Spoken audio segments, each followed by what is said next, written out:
I was the one who insisted on documenting everything, so naturally, I ended up writing it all down. Maybe I did it out of habit, or maybe it was a subconscious attempt to convince myself that what I was seeing and hearing was real. My name is Madison Pierce, Maddie to most people, and I can't get the images of that night out of my head. I suppose this written account is my last-ditch effort to exorcise the memories of that terrible trip.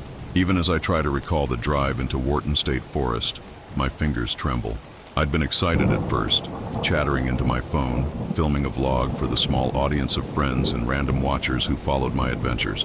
None of us thought we'd leave the Pine Barrens as different people, changed by something that defied all explanation. I remember the morning sun was bright when we set off from Philadelphia, saturating the car interior with a warmth that made us all a bit drowsy, despite the excitement. I was in the passenger seat next to Jordan Kim, who always insisted on driving whenever we went anywhere with questionable roads.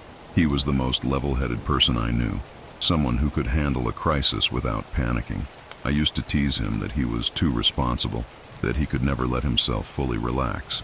But I suppose that personality trait is exactly why we relied on him so heavily when things started to go wrong. Val Sanchez sat behind Jordan, tapping her foot impatiently and flipping through her phone even though service was already getting spotty. She wore the perpetual scowl of someone unimpressed by tall tales. She was the skeptic in our group, the one who rolled her eyes any time a conversation drifted toward the supernatural.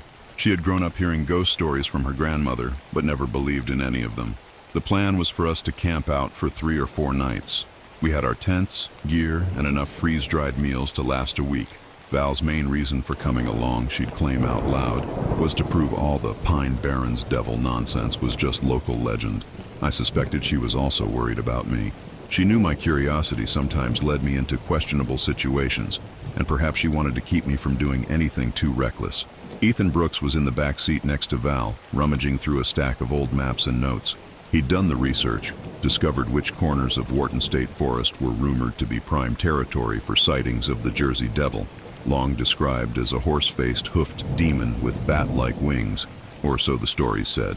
Even though Ethan tried to pass off his interest as purely academic, he loved local legends and read old diaries and historical accounts for fun. The gleam in his eyes told me he secretly hoped to see something no one else had, and I couldn't blame him. My own heart fluttered every time I let myself believe that we might encounter a brush with the unknown. We veered off the main highway eventually, crossing into pine-filled territory. The scent changed. It was no longer the familiar smell of Philadelphia's asphalt and exhaust, nor the suburban sprawl of South Jersey. Instead, the crisp scent of pine needles mixed with sandy soil enveloped us. The roads narrowed, then turned into a hard-packed sand route that kicked up dust. Jordan slowed down as we approached our chosen campsite near the Mullica River. We had pinned a rough location on our phone GPS, but service was spotty, so Ethan kept cross-referencing a battered topographical map he'd printed out. When we reached the campsite, it appeared at first to be idyllic. The tall pine trees blotted out the harsh midday sun. A gentle breeze whispered through the branches, carrying a sound that could almost have been voices if you were overly imaginative. I stepped out of the car, stretched, and took a long look around. The trees here were stunted and twisted, their bark charred in some spots, as though a fire had once raced through this area, but there was an unspoiled beauty to the dense undergrowth and the shifting shadows. We set up camp in a small clearing not far from the Mullica River's winding edges. Jordan hammered in the tent stakes with meticulous care, while Val complained that the sandy soil was making the job more difficult. I took out my camera, hoping to capture some introduction footage for my vlog, but the moment I flipped the power switch, the battery indicator plummeted to 0.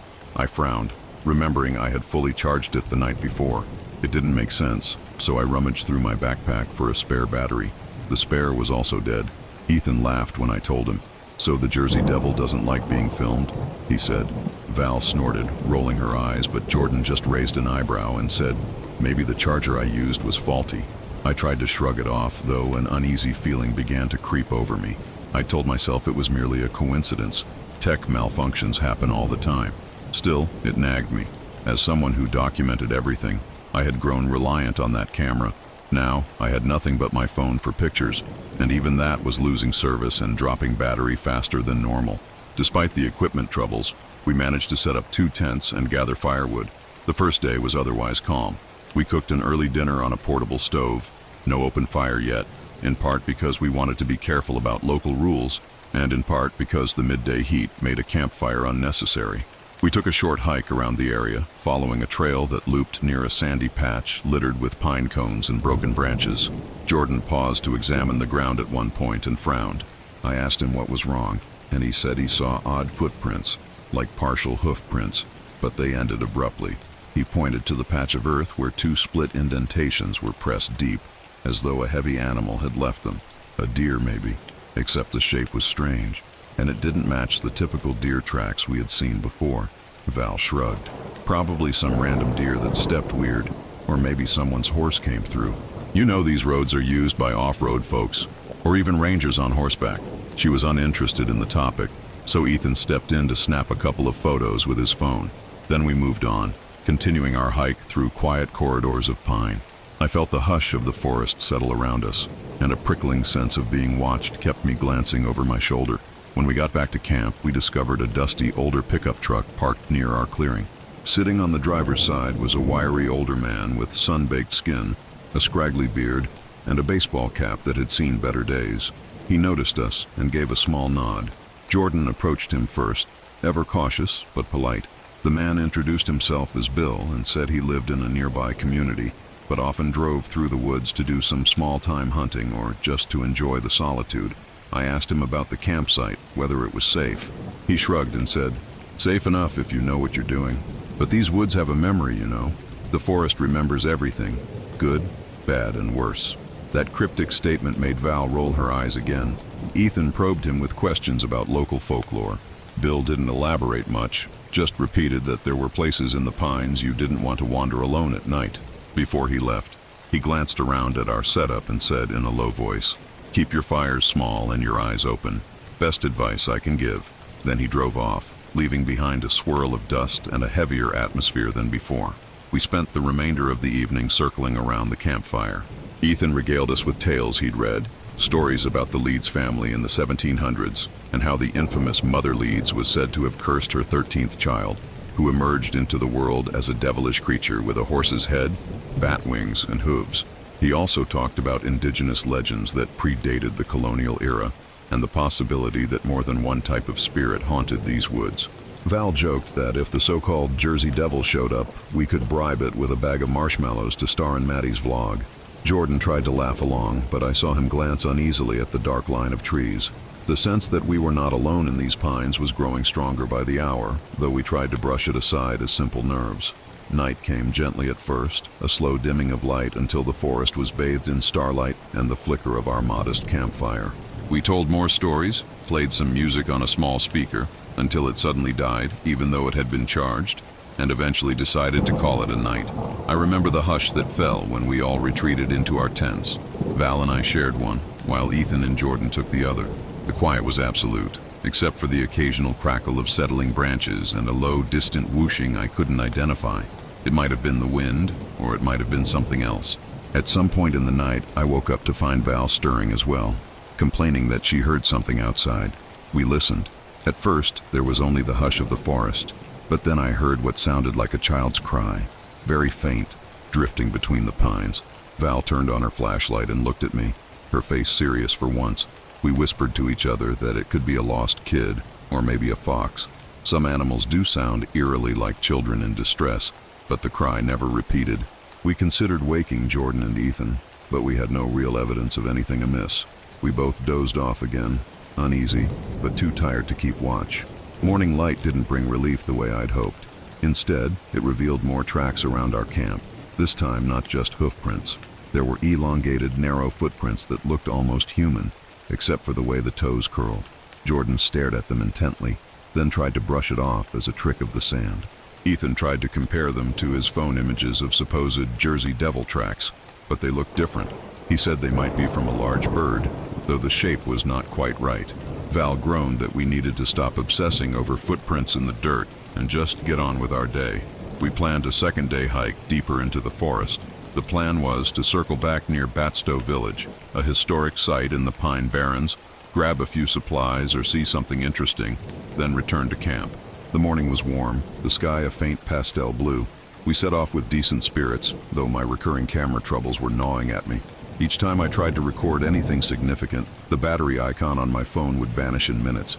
We ended up relying on Ethan's phone for pictures since his was the only device that seemed to hold a charge longer than half an hour. As we walked, Jordan navigated using a handheld GPS that he had sworn by for years. We followed a trail that cut through a denser section of pines, the ground turning from sandy soil to a marshy, moss-covered terrain. The air was heavier here. Sunlight barely penetrated the canopy overhead. I found myself jumping at small sounds, like twigs snapping underfoot. At one point, a sudden rustling made me whip my head around. I could have sworn I caught a glimpse of something tall and dark moving behind a thicket, but when I ran over to look, there was nothing but empty forest. Val teased me for being jumpy, but there was a forced note in her laughter that suggested she was just as uneasy. Then the GPS started acting up, showing we were veering in odd directions. We spent an hour trying to find the correct path, with Ethan poring over the map and Jordan cursing at the malfunctioning device. Eventually, by cross-referencing the position of the sun and the few landmarks we recognized, we got ourselves back on track.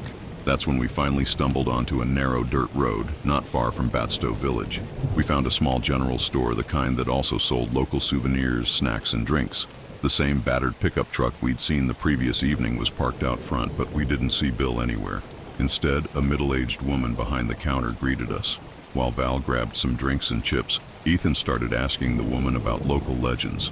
She gave us that same cautious look Bill had, then said, "Tourists always come here with big imaginations. You stay safe out there. The woods can be tricky, and folks lose their way." Jordan and I exchanged glances, but we didn't press her. There was something in her tone that suggested we wouldn't get any more information, so we paid and left. Ethan was eager to get back to camp, but also wanted to do more exploring.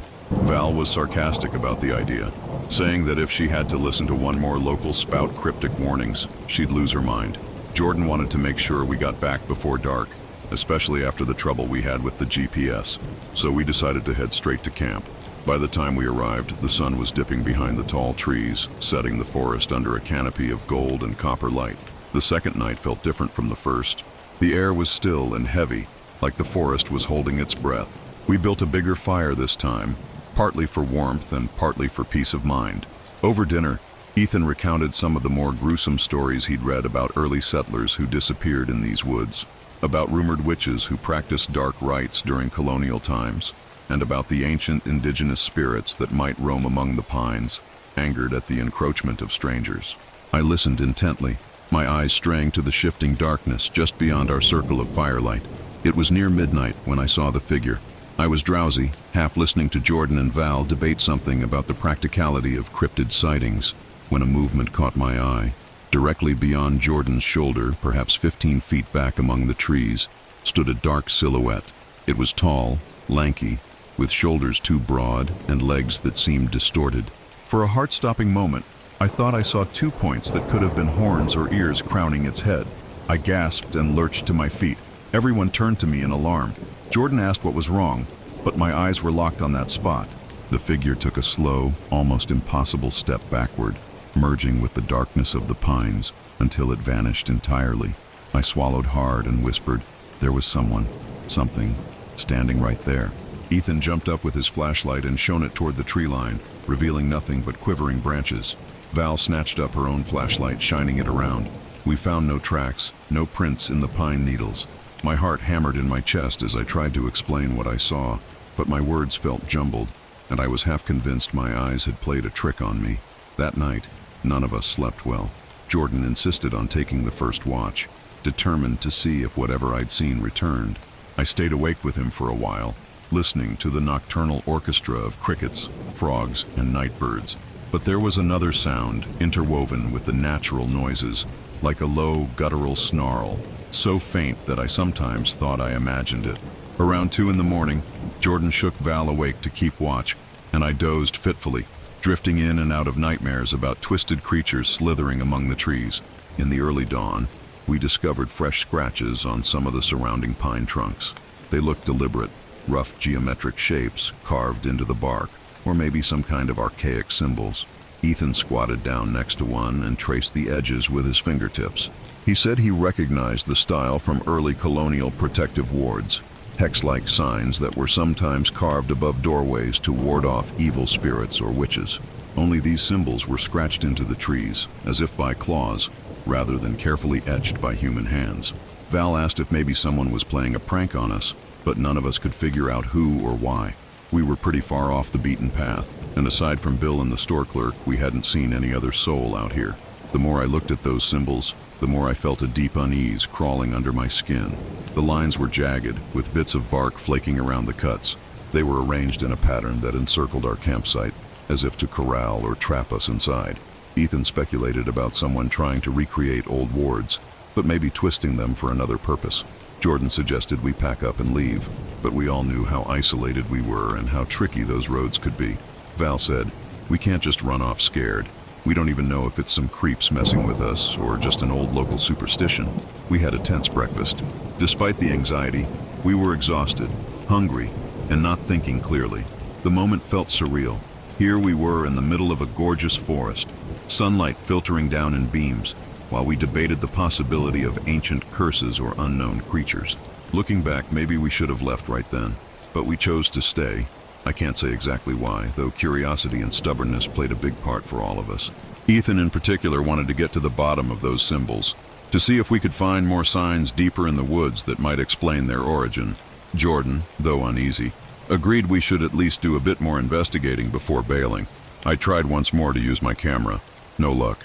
The screen refused to stay on. My phone, at least, had gotten a partial charge from the portable battery pack overnight. We set off, leaving our tents and campsite mostly as is, carrying only essentials. We followed a faint trail to the north, deeper into the pine thickets, searching for any more carvings. We found them scattered on random trees, always in small clusters of 3 or 4 scratched symbols. The forest floor grew increasingly uneven, with pockets of wetland that forced us to trudge through muck. The deeper we went, the quieter it became. Even the birdsong was sporadic, as though the wildlife was in hiding.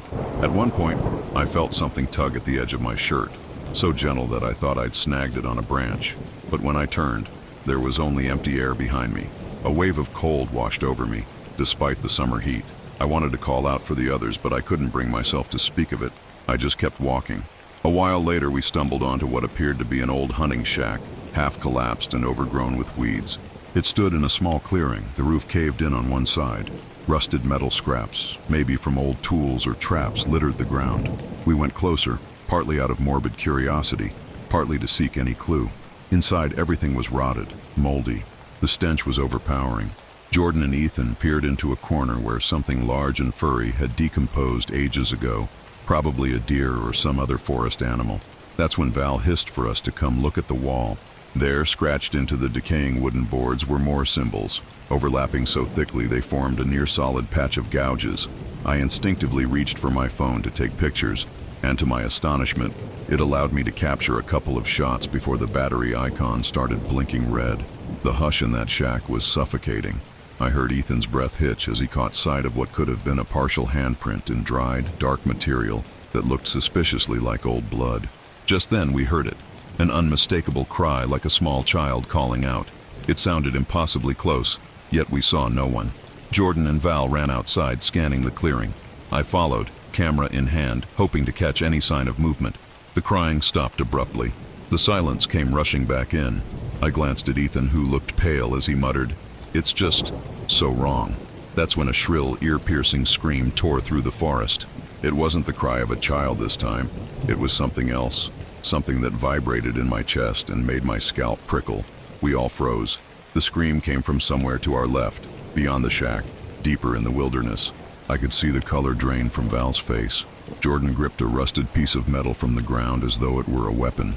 We stood there for several seconds, hearts pounding, waiting for another sound. Nothing came. We decided we had to head back to camp immediately. A primal fear had settled into each of us. No one spoke as we retraced our steps, as quickly as we could without losing our bearings. I kept checking behind us, half convinced we were being followed. The forest gave no sign of life except for the crunch of our own footsteps. By the time we reached our clearing, we were drenched in sweat, trembling from adrenaline. It was late afternoon, and the light had taken on that golden hue again. Jordan declared that we should pack up and leave before nightfall, that we could at least drive until we reached a more populated area or found a ranger station. Ethan looked crestfallen. caught between fear and that burning drive to uncover the truth. Val, who had previously mocked the idea of fleeing, now wholeheartedly agreed with Jordan. I was torn. Part of me wanted to go, to run from the stifling dread that clung to the pines, but another part of me wanted closure, to capture at least some evidence. In the end, we compromised. We'd pack everything, then decide if we could navigate out of there safely. If it got too dark too soon, we'd stay one more night, albeit on high alert. We rushed to gather our belongings. It was surreal. My heart pounded as I stuffed my sleeping bag into its sack and collapsed the tent. Every rustle of leaves or snap of a twig made me whip my head around, expecting to see that tall, silhouetted figure from the night before. But in the midst of dismantling our camp, we discovered the car wouldn't start. Jordan turned the key. Nothing. He popped the hood, checked the battery connections, tried again. Still nothing but a faint click. The overhead light flickered, but the engine refused to turn over. Jordan cursed under his breath, saying this made no sense. The battery was almost brand new. The car had run fine just 2 days ago. We rummaged around for cables, but with no other vehicle around, jump-starting wasn't an option. Ethan checked his phone, but the battery was nearly dead, and there was zero reception for a call anyway. We started to panic. Dusk was coming quickly. Val and Ethan wanted to grab flashlights and just start walking, but Jordan advised against it, arguing we might get lost or run into dangerous terrain at night. We had no reliable GPS, and the roads we came in on were miles away on twisting, sandy tracks. If we got disoriented, we might wander for hours. Fear warred with reason. Eventually, we made the decision to remain in the clearing one more night. We'd keep a vigilant watch and head out at first light on foot if the car still wouldn't start. Maybe we'd run into Bill or someone else who could help us. That night, we built the largest fire we dared, though the dryness of the forest made us wary of starting a blaze we couldn't control. We set up a rotation for keeping watch. Nobody hid their fear anymore. We wore it plainly on our faces. I volunteered for the first shift, hoping that focusing on my surroundings would push away the dread. Jordan stayed up with me initially, tinkering with the car's engine by flashlight, but eventually he gave up, shaking his head in frustration. The hours dragged. The darkness beyond the fire seemed to pulse. At times I thought I heard voices whispering in the wind, though I couldn't pick out words. My mind drifted to the old colonial curses Ethan had mentioned, to witches persecuted in these woods, to indigenous spirits wronged by settlers. Could the land harbor a hatred so strong that it manifested in these terrifying forms? Or was there one single entity, some twisted being that thrived on fear, lurking among the pines? Around midnight I heard another faint cry, like a child's. It came from the east side of our clearing, so soft that I wasn't sure if I imagined it. I went to wake Val, who was next on watch, telling her I needed a second set of ears. We stood together, scanning the darkness with flashlights. Then we saw the silhouette again. This time it was not alone. Two shapes, tall and thin, emerged briefly at the edge of the flickering firelight before receding into the gloom. My lungs seized in terror. Val's hand tightened on my arm, her flashlight bobbling. She started to call out, "Who's there?" But the words died in her throat as a guttural growl replied, echoing through the clearing like a challenge. We roused Ethan and Jordan, each of us gripping the limited makeshift weapons we had. A hatchet, a knife, the metal rod Jordan had found, and a thick branch. The forest was silent for a few minutes. Then the growl came again, accompanied by a scraping sound, as if claws or hooves were raking the ground. Our fire crackled and popped, sending embers swirling into the night. Jordan muttered that we should keep the fire burning as high as possible. Then, in one terrifying moment, we saw them. At least we saw enough to know we were facing something beyond normal. Two creatures stood at the edge of the light. The first was gaunt, hunched, with elongated limbs and something like horns protruding from its head. The second was shorter but no less disturbing, its posture more bestial, its eyes reflecting the firelight with a malevolent glint. I remember a stench that hit us, a rancid odor, like decaying meat. My blood turned to ice.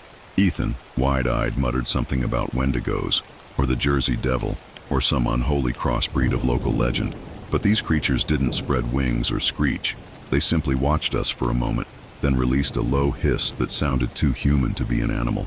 The hiss turned into a chattering noise, almost like mocking laughter. Then they faded back into the darkness. For a split second, I wondered if they were luring us away from the campsite, testing to see if we'd chase them into the pines. Jordan pulled me back toward the fire, warning me not to leave its circle. Val's bravado had vanished. She looked as frightened as I felt. Ethan was trembling, but there was a spark of fascination in his eyes, as if he were seeing living proof of everything he'd ever researched. We spent the rest of that night in a state of desperate vigilance, occasionally glimpsing those shapes slipping between the trees. Sometimes we heard a rustle, a hiss, or that infuriatingly childlike cry. None of us dared to venture more than a few steps from the fire. By the time the sky began to lighten, I felt half delirious from lack of sleep and from the constant fear that something would spring out at us. But dawn finally arrived, painting the eastern horizon in pale pinks and yellows. The forest never looked so beautiful or so menacing as it did then. We wasted no time. Gathering what we could carry, we set out to find the nearest road, leaving behind anything non-essential. Val scribbled a quick note on a piece of paper and wedged it under a rock near the car in case Bill or anyone else came along. The note basically said we were heading east for help. The morning air was cooler than expected, and we moved quickly, adrenaline pushing us forward. We followed the rough sandy tracks that wound through the forest, checking the map Ethan carried. 2 hours of walking brought us to a fork in the trail. According to Ethan's map, the left branch led toward the general store near Batstow Village, while the right branch meandered deeper into the forest. We chose left, pressing on. The forest was eerily silent. We saw no wildlife, not even a squirrel or a bird. That unnatural silence hovered around us, as if every creature had fled a looming threat. We reached a wide, shallow stream that cut across the path.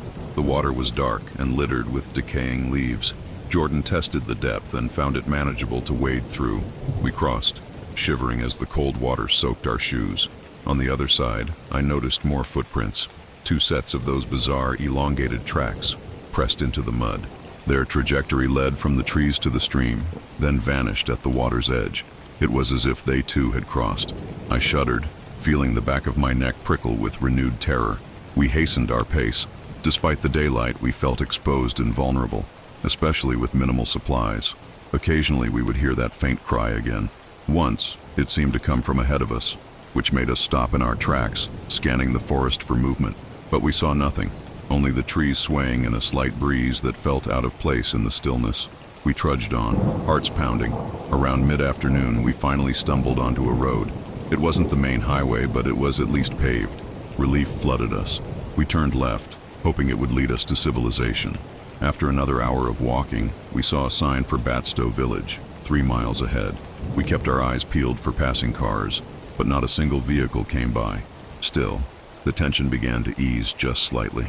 The presence we felt in the pines was behind us, we told ourselves. We were on a real road now, nearing a more frequented spot. But that sense of reprieve was short-lived. Rounding a bend, we heard the unmistakable growl echo from the trees just off the shoulder of the road. I felt my stomach lurch. Val swore under her breath and Jordan clutched the metal rod he still carried.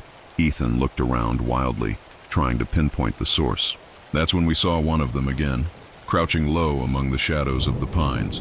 In the daylight, it looked even more grotesque. Its limbs were too long, its posture a nightmare version of a human silhouette. We didn't wait for it to do anything. We ran, practically sprinting down the road, not stopping until we were gasping for breath. Miraculously, we encountered Bill driving his old pickup not long after. He must have been coming from the direction of Batstow. He slammed on the brakes when he saw 4 frantic campers in the middle of the road. We stumbled up to his window, babbling about something chasing us. Bill's weathered face went pale, and he told us in a quiet tone to get in the back of the truck. We piled in, too relieved to ask questions. He drove us to the small general store, the same one we had visited, where the middle-aged woman greeted us with shock. We collapsed onto a bench, panting, covered in scratches and mud. Bill asked if we were hurt, and Jordan and Val assured him we were just exhausted. Bill shared a knowing look with the store clerk, who then fetched us water and a first aid kit. Eventually, once we regained some composure, Bill asked exactly where we had camped. We explained, and he just shook his head, saying he warned us the forest remembers. We pressed him for answers, but he only mumbled that some parts of the Pine Barrens were marked by old sins, curses from the times of early settlers, or even older, that some spirits or creatures out there didn't take kindly to trespassers. The store clerk muttered that we were lucky to be alive. Ethan asked if they had ever seen the creatures themselves. The clerk looked away, as if refusing to answer, while Bill gave us a sideways glance that spoke volumes. We managed to call for a tow truck to retrieve our car later. We never found out if the car truly was malfunctioning due to mechanical failure or if something else was at play. Once we were back in Philadelphia, we tried to piece everything together. Ethan went on a deep dive of research, trying to reconcile our experiences with local lore, Wendigos, the Jersey Devil, cursed witches, even ghosts of lost children. Val refused to talk about it much, though sometimes I'd catch her staring off with a haunted expression. Jordan quietly admitted to me that in the nights that followed, he dreamed of those silhouettes outside his bedroom window. As for me, I tried reviewing the few pictures and videos on my phone. Most were corrupted files. The few shots that did remain showed only fuzzy shapes or blank static, nothing that could serve as concrete proof. But my journal, this record I'm writing now, is the only thing I have that comes close to capturing what happened. Even these words feel insufficient. I still can't fully articulate the depth of the terror we felt in those woods. It wasn't simply fear of an animal or a person. It was a primal knowledge that we'd trespassed into a realm where the past lingered, where old evils and curses still roamed freely, fueled by centuries of sorrow and rage. Each time I close my eyes, I see those twisted shapes lurking at the edge of the firelight, hear that childlike cry on the wind, and feel that uncanny pressure that let me know we were watched, judged. We debated whether to go to the authorities. In the end, what could we say? That we saw bizarre creatures in the Pine Barrens and believed we were targeted by malevolent forest spirits, we'd be dismissed or ridiculed. The best we could do was share a vague story of getting lost and encountering dangerous wildlife, which Bill and the store clerk, bless them, corroborated by saying we'd gotten disoriented. They likely wanted to protect themselves, and I suspect protect the forest's secrets from outsiders who might come poking around. Eventually, we had the car towed to a mechanic in a nearby town. The mechanic said the battery was completely drained, something about a parasitic draw that he couldn't fully diagnose. He replaced the battery and some cables, and the car started fine. It was almost like the forest itself had drained the life from our equipment. Maybe that sounds crazy, but after what we experienced, I don't put anything past that place. Weeks passed. I found myself waking up at odd hours, certain I heard that child's cry again. Once I thought I saw a shadow in my apartment hallway, a tall silhouette leaning forward as if to watch me. I chalked it up to nightmares and exhaustion, but the dread lingered. Val and Ethan grew more distant, each coping in their own way. Jordan checked in on me often, but he too seemed changed. More cautious, more guarded. Still, part of me ached for closure. How could we face something so utterly inexplicable, only to run away without answers? I asked Ethan if he wanted to go back, maybe in the daytime with more people, better equipment. He stared at me as though I had lost my mind and said, "Never again." There was a finality in his voice I couldn't argue with. We'd glimpsed something beyond our understanding, and it had nearly consumed us. And so I resort to writing, to capturing every detail I can remember, hoping the process will allow me to move on. But every keystroke brings back the tang of pine in the humid air, the flickering shapes among the trunks, the unearthly cry that rose up to greet the star-filled sky. I think of how the forest seemed alive in ways we humans only sense on the periphery of our awareness. The forest remembers. Bill had warned us, and we arrogantly ignored him. Now the forest is etched into our memories as well, a mutual imprint of fear and regret. Sometimes I wonder about the deeper history of those pines, all the tragedies, the violence, the curses left behind by settlers and outcasts. Did we awaken something by poking around in those abandoned shacks, reading the old symbols, and whispering about devils and witches by our campfire? Or was it always there, biding its time? I think of the shapes carved into the trees, those crude protective wards that might have been twisted into invitations. Could centuries of blood and sorrow warp a place so profoundly that it births new terrors? I also wonder what might have happened if we had stayed another night, if we had tried to confront the creatures more directly. Would we have discovered some deeper truth or encountered an even greater horror? Sometimes I catch Ethan poring over grim historical records, and I see in his eyes the same question that nags at me. Did we glimpse only one facet of a grander darkness? The Pine Barrens stretch for over 1 million acres after all. Endless miles of pine and oak trees, bogs and rivers, ghost towns and abandoned mills. Countless secrets lie buried there, waiting. Val refuses to speak of it, though occasionally I catch her flipping through pictures on her phone, stopping at that single image of the scratched symbols on the trees.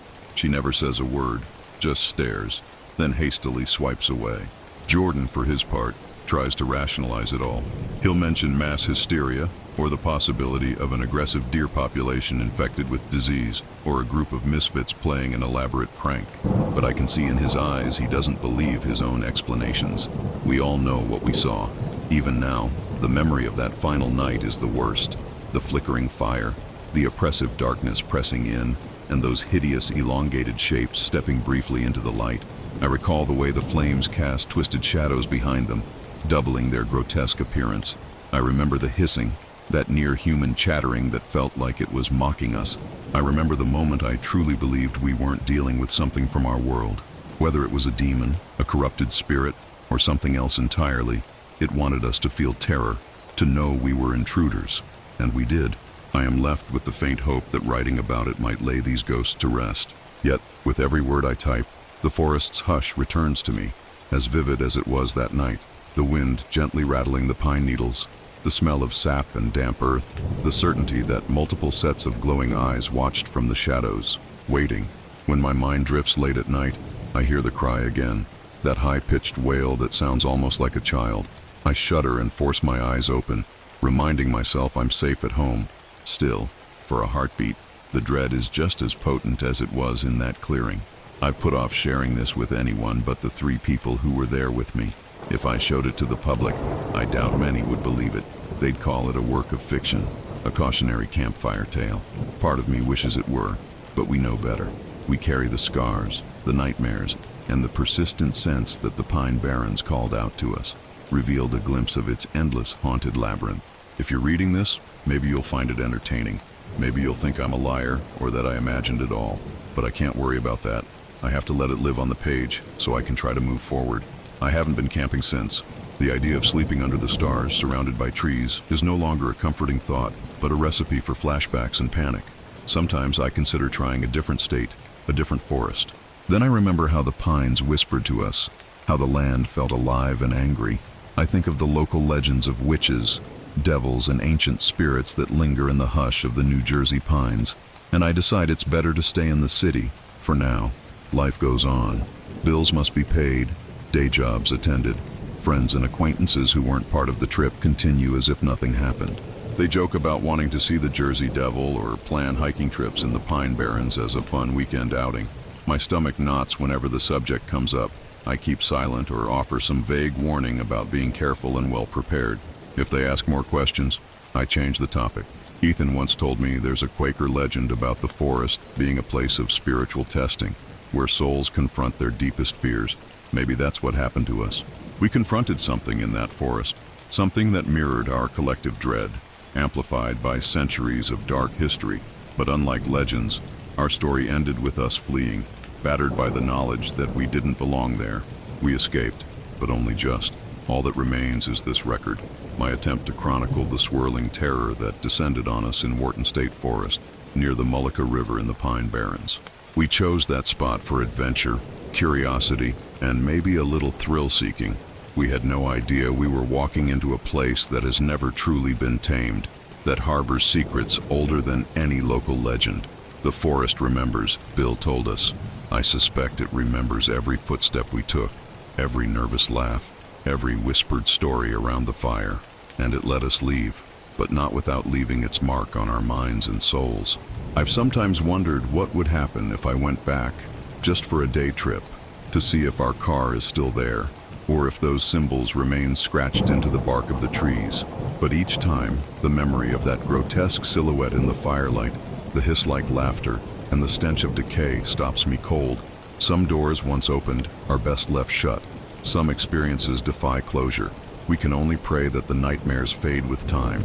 And so I write these last words, hoping that in giving shape to my memories, I can contain them. The Pine Barrens may continue to brood under the swaying needles, harboring its ancient grudges and nameless inhabitants. Perhaps people will camp there untroubled, never glimpsing the shadowy horrors we encountered.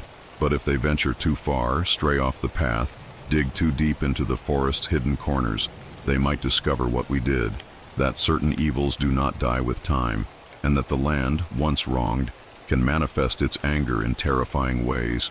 Every forest has its legends, Every campsite has its stories, but I doubt any hold such dreadful, lingering power as the heart of the New Jersey Pine Barrens. When the forest decides to reveal itself, you realize how fragile the barrier is between our world and whatever lies beyond. We stood our ground, we survived a night of horror, and then we fled at dawn, scarred by visions that defy explanation. I can only hope that the next group to wander too far under those twisted trees heeds the warnings we missed, or they may find themselves face to face with the unearthly shapes that roam the pines, driven by the echoes of an ancient, unrelenting rage.